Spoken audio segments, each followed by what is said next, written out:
Commonwealth Bank's statutory profit for the 12 months to June 30 was up 2% at $9.2 billion, but its loan impairment expense jumped 27% from a year ago to $1.26 billion, largely due to exposures to the resources, commodity and dairy sectors. While the bank's net income from interest rose 7% to $16.935 billion, its net interest margin fell 2 basis points to 2.07%.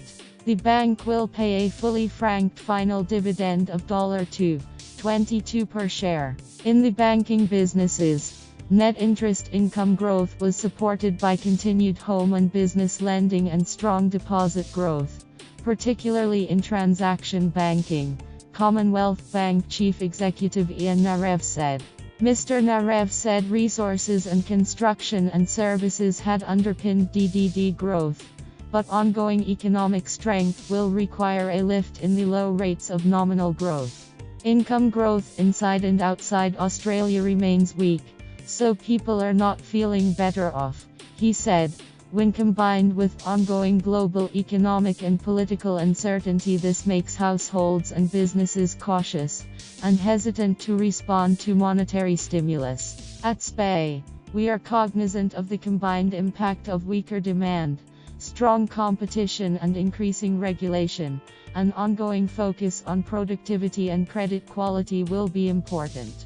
Last week, the Reserve Bank slashed the official cash rate by 25 basis points to its lowest level ever, but the major banks caused a political furor by failing to pass on the full cut to borrowers. Commonwealth Bank instead announced it would reduce its standard variable mortgage rate by 13 basis points to 5.22% from August 19.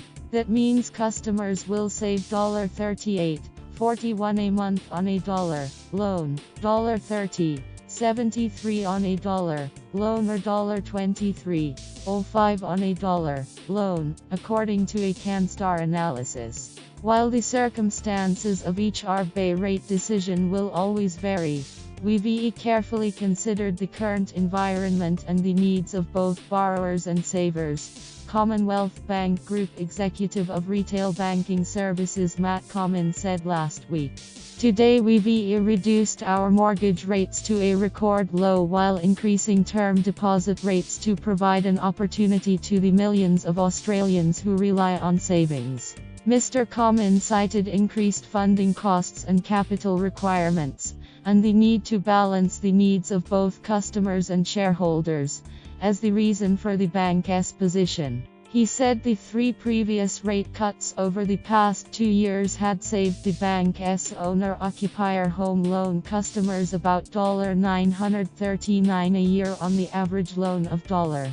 The failure of the major banks to pass on the rate cut led to Prime Minister Malcolm Turnbull announcing the heads of the Big Four would be required to front up to a parliamentary committee every year to explain their interest rate policy.